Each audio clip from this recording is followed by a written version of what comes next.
साथियों, जीवन सबसे बड़ी अदालत है और इसके न्यायाधीश आपके कर्म हैं। हमारे अच्छे बुरे कामों को हमसे ज्यादा अच्छे तरीके से कौन जानता है। अब आप खुद तय कर लीजिए कि आगे आपको क्या परिणाम मिलेंगे। अगर आपको लगता है कि अच्छे परिणाम मिलेंगे तो और भी अच्छे काम करिए, और लगता है कि नहीं तो अपने जीवन में कुछ ऐसा नया शुरू करिए जो आपके कर्मों की गति सुधार दे। मनुष्य जिस समय जिस प्रकार के भावों को हृदय में धारण करता है, उसी क्षण उसी समय कर्म का बंधन शुरू हो जाता है।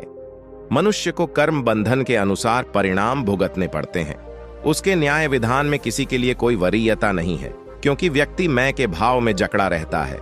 मैंने कह दिया और नहीं हुआ तो बैर विरोध वाद विवाद खटास पैदा होती है। आग्रह व्यक्ति के हृदय में मान को पैदा करती है और आगे जाकर यह हठाग्रह पराग्रह बन जाता है। इस आग्रह के कारण व्यक्ति अशांत, असंतुष्ट और असमाधि में जीता है। इससे परिवार में विखंडन, समाज और राष्ट्र में अराजकता बढ़ती है। बुद्ध कहते हैं कि सत्य के प्रति भी आग्रह न रखो। सामने वाले को सत्य समझ आ जाएगा तो वो आपकी बातों को स्वीकार करेगा। सत्य का आग्रह ही सत्यग्राही बनना है। सत्य को समझने वाले अपनी प्रज्ञा, बुद्धि को खुला रखते हैं। सत्य का प्रकाश उनके भीतर आ जाता है। अब प्रश्न ये है, क्या हमें केवल आध्यात्मिक जीवन जीना चाहिए? क्या हमें खुद की खोज करनी चाहिए? क्या हमें संसार के भोग विलास का उपभोग नहीं करना चाहिए? आखिर जो लोग सन्यासी बनकर आनंद प्राप्त कर रहे हैं, क्या वही आनंद हम सभी सांसारिक दायित्वों को निभाते हुए भी कर सकते हैं? कहीं सब कुछ यूं ही व्यर्थ तो नहीं चल रहा है? आज की कहानी में आप कुछ ऐसे ही सवालों का जवाब जानेंगे। तो चलिए शुरू करते हैं। एक बार की बात है, महात्मा बुद्ध एक नगर में उपदेश दे रहे थे। महात्मा बुद्ध कह रहे थे कि संसार के इस मायाजाल में मत फंसो, संसार से ऊपर उठो। संसार से ऊपर उठकर ही तुम संसार को जीत सकते हो। यहां कोई अपना नहीं होता। संसार की मोह माया में वही फंसा है जिसने अपनी बुद्धि का इस्तेमाल नहीं किया। वह व्यक्ति जो समय पर अच्छे कर्म नहीं करता और बुरे कामों में जुट जाता है, वह आने वाले समय में बड़े दुखों का सामना कर सकता है, क्योंकि उसके बुरे कर्म ही उसके दुखों का कारण बनेंगे। इसलिए आप सभी इस संसार की मोह माया अर्थात इच्छा, लालच, क्रोध इत्यादि को ध्यानपूर्वक देखते हुए अपने कर्म करें। इतना कहकर महात्मा बुद्ध ने अपना उपदेश समाप्त किया और वहां से चले गए। महात्मा बुद्ध जब यह उपदेश दे रहे थे तो वहां पर उस समय नगर का सबसे धनी व्यक्ति भी मौजूद था, और उस व्यक्ति पर महात्मा बुद्ध की बातों का बहुत गहरा असर पड़ा। वह सोचने लगा कि अगर सब मोहमाया है तो फिर व्यर्थ की मेहनत करना बेकार है। फालतू में क्यों अपने समय को नष्ट किया जाए, जब अंत में कुछ भी नहीं बचने वाला। जब यहां पर कोई अपना नहीं होता तो फिर किसके लिए व्यर्थ की मेहनत की जाए। अब उसका मन सांसारिक जीवन में नहीं लगता था। वह सांसारिक जीवन से हटने लगा। अब उसे अपना सब कुछ किया हुआ व्यर्थ नजर आने लगा था। देखते ही देखते कुछ ही सालों में उसका सारा व्यापार चौपट होने लगा था। उस धनी व्यापारी के परिवार के सभी सदस्य उसे इस तरह से देखकर बहुत चिंतित रहने लगे थे, और जब भी कोई उससे बात करने की कोशिश करता था तो वह धनी व्यापारी एक ही बात कहता कि यह धन दौलत तो सब बेकार की चीजें हैं, ये सब तो मोहमाया है, सब बेकार है। भला हम रिश्ते निभाकर क्या करेंगे? ये सब तो मोह है। जीवन तो केवल एक ही है और वह है मुक्ति। अब तो केवल उसी की आस है, उसी की प्यास है। मैं इतना समझ चुका हूं कि अब से जो भी होगा वह सब अच्छा होगा। अब से उसने व्यापार पर भी ध्यान देना बिल्कुल बंद कर दिया था, और देखते ही देखते वह धनी व्यापारी उस नगर का सबसे गरीब व्यक्ति बन चुका था। वह पूरी तरह से निर्धन हो चुका था। उसका सब कुछ बर्बाद हो चुका था। एक दिन जब उसके घर में खाने के लिए कुछ नहीं बचा तो उसने अपने आप से कहा, यह मैंने क्या कर दिया? सब कुछ तो बहुत अच्छा चल रहा था, लेकिन मैंने अपने हाथों ही सब कुछ बर्बाद कर दिया। आज मेरे परिवार का हर एक सदस्य भूखा है। उनके पास खाने के लिए कुछ नहीं, और मैं उनके लिए कुछ नहीं कर पा रहा हूं। वह यह सब सोच ही रहा था कि तभी उसे याद आया कि उसने महात्मा बुद्ध की बातों में आकर अपना जीवन बर्बाद कर लिया। न तो उसे मुक्ति मिली और न ही सुकून। अब तो भोजन के लिए भी आज मुझे रोज मरना पड़ता है। हर रोज मुझे मेहनत करनी पड़ती है, तब जाकर मेरे परिवार को 2 वक्त की रोटी मिल पाती है। अपने परिवार की इस तरह से बुरी हालत देखकर उससे रहा नहीं गया। वह बहुत चिंतित रहने लगा था। तब उसके मन में ख्याल आया कि वह अब किससे मदद मांगेगा, आखिर अब उसका साथ कौन देगा। तभी उसे याद आया कि उसे महात्मा बुद्ध के पास ही जाना चाहिए, क्योंकि बुद्ध के कारण आज उसकी यह हालत है। उसके हालात के जिम्मेदार तो वही हैं। मैं तो सीधा सीधा अपने मार्ग पर जा रहा था, लगातार अपने व्यापार में उन्नति कर रहा था। लेकिन जब से मैंने उनकी बातें सुनी, तब से मेरा मन विचलित हो गया। उनकी फालतू बातों में आकर मैंने अपना सब कुछ बर्बाद कर दिया। मेरे हालात के जिम्मेदार तो वही हैं, इसलिए मुझे उनके पास ही जाना होगा। अपने मन में क्रोध लिए 2 दिनों की लंबी यात्रा करके वह महात्मा बुद्ध के पास पहुंचा और क्रोध में आकर महात्मा बुद्ध से कहता है, हे बुद्ध, आपको कोई ज्ञान नहीं। आपने सत्य की प्राप्ति की है। आप तो केवल भोले भाले लोगों को फंसाना जानते हैं, अपनी चिकनी चुपड़ी बातों में उन्हें बहलाना जानते हैं। आप लोगों के सीधे होने का फायदा उठाकर अपनी प्रसिद्धि और अपनी प्रशंसा करवाते हैं। आप हमें ऐसे सपने दिखाते हैं जो कभी पूरे नहीं होते हैं। मैं भी ऐसा ही एक सीधा साधा व्यक्ति था और मैं उस नगर का सबसे बड़ा धनी व्यक्ति था। आपसे मिलने से पहले सब कुछ ठीक चल रहा था। मेरे पास धन की कोई कमी नहीं थी, सारे ऐशो आराम थे, सारी सुख सुविधाएं थीं। लेकिन जब से मैंने आपका उपदेश सुना, मैं आपसे इतना प्रभावित हो गया और मैंने आपकी बातों को ही मानना शुरू कर दिया। फिर वह सारी चीजें छोड़ दी जो मुझे सांसारिक जीवन का सुख देती थी, अर्थात संसार की सारी मोह माया को मैंने त्याग दिया। आज देखिए, आपकी वजह से मेरा पूरा परिवार भिखारी बन चुका है। वह छोटी सी कुटिया में रहता है, यहाँ तक कि रोज के खाने के लिए भी कुछ नहीं है। आपकी वजह से मैं पूरी तरह से बर्बाद हो चुका हूं। उस व्यक्ति के इतना कहने के बाद महात्मा बुद्ध शांति से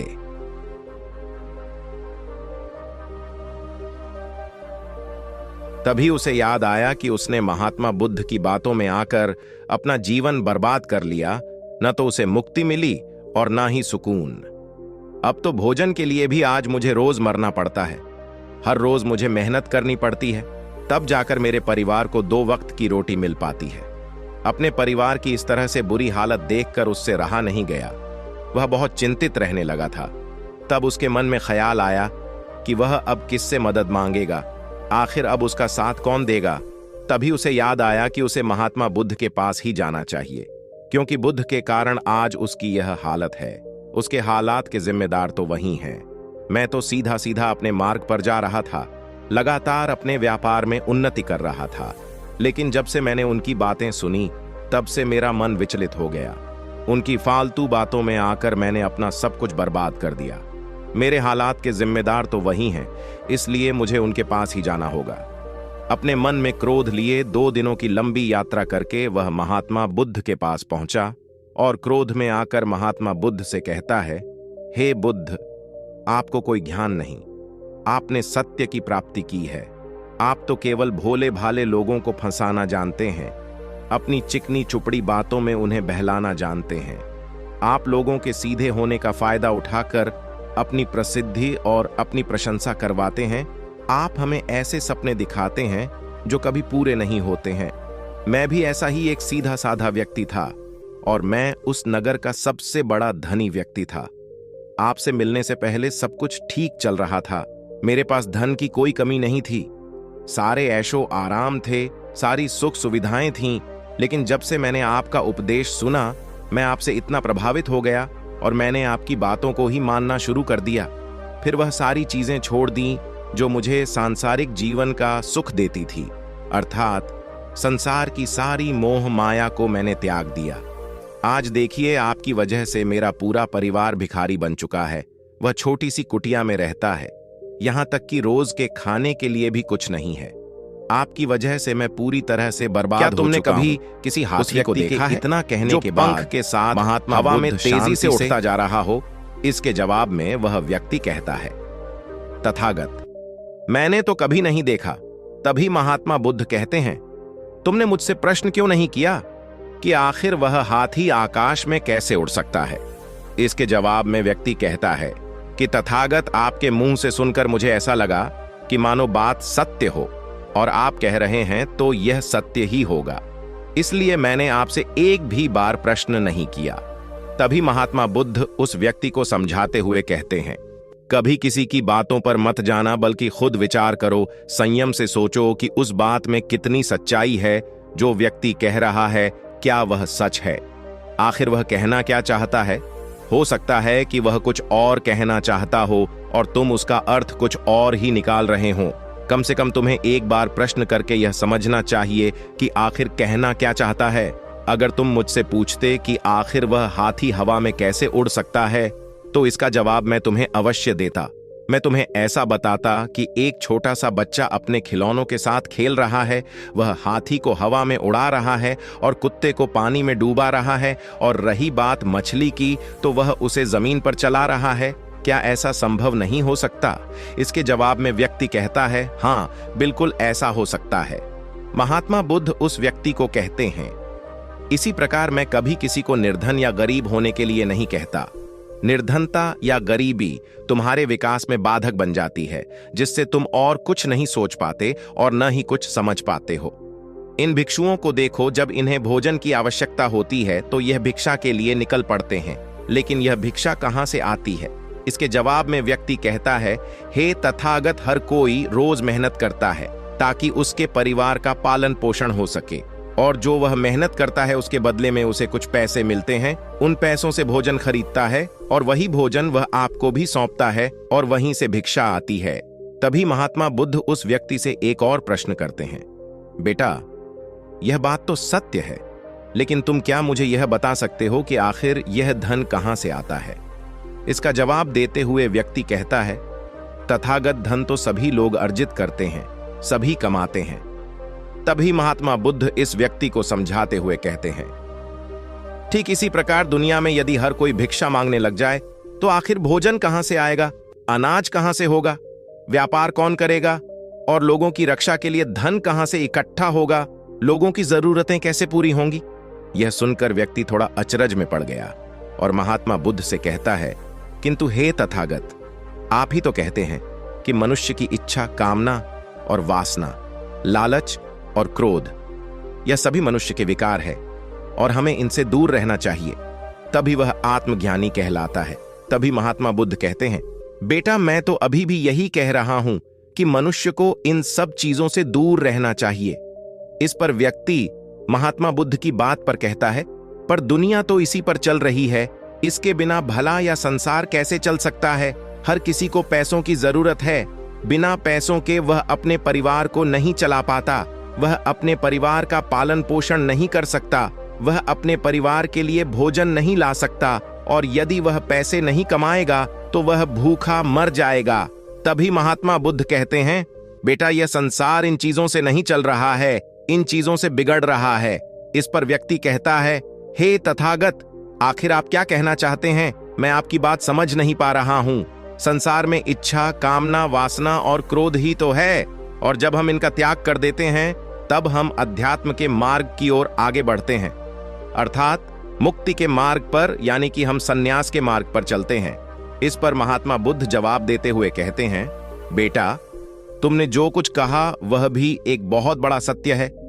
इच्छा, कामना, वासना और क्रोध ऐसे ही बुरी भावनाओं को छोड़ देने से हम सन्यासी हो जाते हैं, और इन्हीं सभी चीजों को छोड़कर भी हम संसार में जी सकते हैं, धन कमा सकते हैं, मान, पद, प्रतिष्ठा और सम्मान कमा सकते हैं, क्योंकि हम सब अपना कर्म ही तो कर रहे हैं। एक किसान खेती करता है, पर वह अपनी खेती बिना बुरी भावनाओं के भी कर सकता है। एक व्यापारी व्यापार करता है और इसमें चीजों को यहां से वहां पहुंचना होता है, और वह व्यापारी इन चीजों को बिना बुरी भावना के कर सकता है। ठीक उसी प्रकार एक राजा भी अपनी प्रजा की रक्षा करता है, और वह भी अपने कर्म बिना किसी बुरी भावना के कर सकता है। और एक भिक्षु इन सभी लोगों को सही प्रकार और सही कार्य करने के लिए मार्गदर्शन करते हैं, जो उस भिक्षु का कर्म है, जो उसका कार्य है। और जो व्यक्ति जागृत होकर अपने कर्मों का सही पालन करता है, वास्तविकता में वही सन्यासी है, वही भिक्षु है। क्योंकि हम जो भी कर्म कर रहे हैं वह हमारा इस संसार में रहने के लिए, जीवित होने के लिए, जीवन जीने के लिए केवल एक माध्यम मात्र ही है। उसे छोड़कर हम कुछ भी नहीं पा सकते और हमारे सभी कर्म करते हुए हमारा मुख्य उद्देश्य जागृत होना है, खुद को पहचानना है। एक बार यदि हमारे भीतर ज्ञान का उदय हो गया, तब हम चाहे जो भी करें, वह फिर संसारी हो या सन्यासी, सब एक ही होते हैं। इस पर व्यक्ति महात्मा बुद्ध से कहता है, हे बुद्ध, किंतु मैंने तो देखा है कि आप अपने संघ में उन लोगों को भी शामिल करते हैं जो लोग अपने परिवार को छोड़कर आए हैं, अपने माता पिता को, अपने बीवी बच्चों को छोड़कर आए हैं। क्या आप उनसे कभी यह कहते हैं कि जाकर अपनी जिम्मेदारियां पूरी करो और धन कमाओ और वहीं पर रहकर तुम आत्मज्ञान प्राप्त करो? उस व्यक्ति के प्रश्न का जवाब देते हुए महात्मा बुद्ध कहते हैं, क्या तुम हाथी को हवा में उड़ा सकते हो?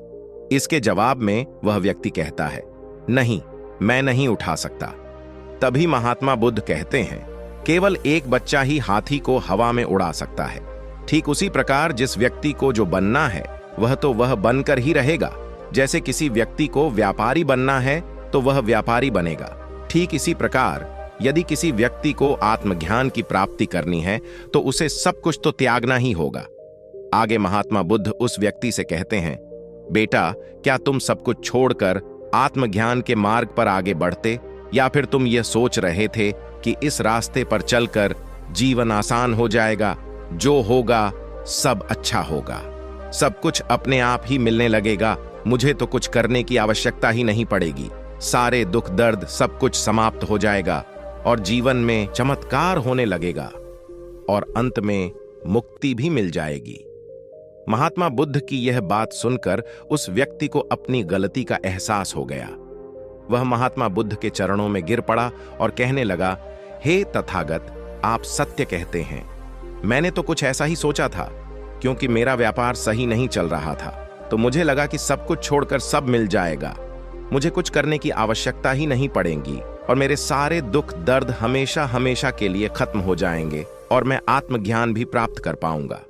तभी महात्मा बुद्ध उस व्यक्ति से कहते हैं, बेटा, भिक्षु हो जाना कोई आसान बात नहीं है, इसके लिए सब कुछ त्यागना पड़ता है।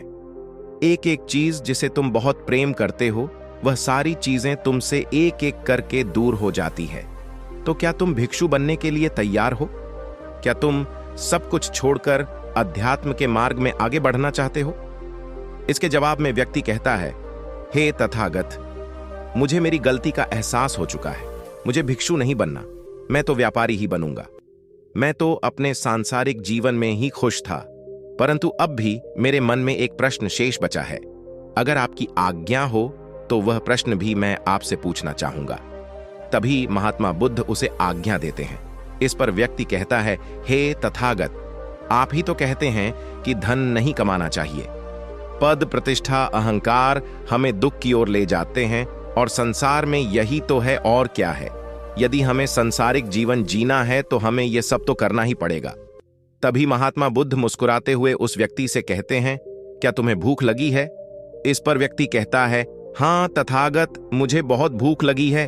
तभी महात्मा बुद्ध उस व्यक्ति को भोजन करवाते हैं और उसे भरपेट भोजन खिलाने के बाद महात्मा बुद्ध उस व्यक्ति से कहते हैं, लो और खाओ, यह सब तुम्हारे लिए ही है। इसके जवाब में वह व्यक्ति कहता है, तथागत, मैं पहले ही बहुत ज्यादा खा चुका हूं, अब मुझसे और नहीं खाया जाएगा। मेरे पेट में अब जरा भी जगह नहीं रह गई है। यदि मैंने और अधिक खाया तो मेरा पेट दर्द करने लग जाएगा और फिर मुझे तरह तरह की परेशानियां होने लगेंगी, मैं परेशान हो जाऊंगा। तभी महात्मा बुद्ध मुस्कुराते हुए उस व्यक्ति से कहते हैं, बेटा, मैं भी तो तुम्हें यही समझाने का प्रयास कर रहा हूं कि जितनी जरूरत है उतना ही खाओ, क्योंकि हर चीज जब हद से ज्यादा हो जाती है तो वह नुकसान जरूर पहुंचाती है।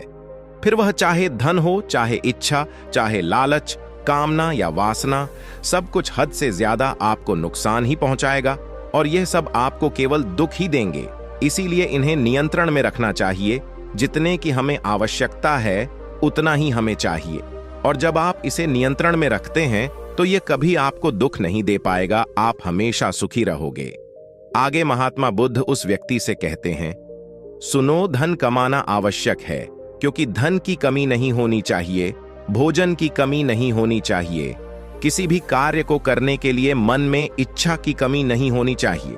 लेकिन उसी के साथ में यह भी ध्यान रखना है कि इच्छा अत्यधिक भी नहीं होनी चाहिए, और मैं तुम्हें यही समझाने का प्रयास कर रहा हूं। इसीलिए जाओ और धन कमाओ। व्यापार से, अपने कर्म से न केवल अपना बल्कि दूसरों का भला भी करो। जब तुम अपने खुद के द्वारा सांसारिक कार्यों से लोगों का भला करते हो, तब तुम में और किसी सन्यासी अर्थात किसी भिक्षु में कोई अंतर नहीं रह जाता है। सभी के मार्ग अलग अलग होते हैं, लेकिन मंजिल एक होती है। और तुम कभी मार्ग से भटकना नहीं, तुम उन लोगों की संगत में रहना जो तुम्हें अपने आत्मज्ञान के सीधे मार्ग पर ले चले, जो सांसारिक जीवन से हटकर नए जीवन में प्रवेश कर पाए, क्योंकि वे लोग बुराइयों से लड़ने में तुम्हारी मदद करेंगे, तुम्हें ताकत मिलेगी और तुम लगातार बिना विचलित हुए अध्यात्म के मार्ग पर लगातार आगे बढ़ते चले जाओगे। इतना कहकर महात्मा बुद्ध शांत हो गए।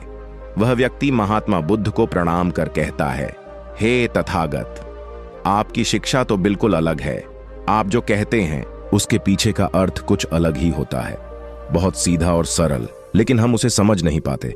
आपके पास चमत्कार का आश्वासन नहीं है, पर आपके पास वह मार्ग है जिस मार्ग पर चलकर मैं अवश्य ही अध्यात्म को प्राप्त कर सकता हूं, जिससे मेरा और लोगों का सभी का भला होगा।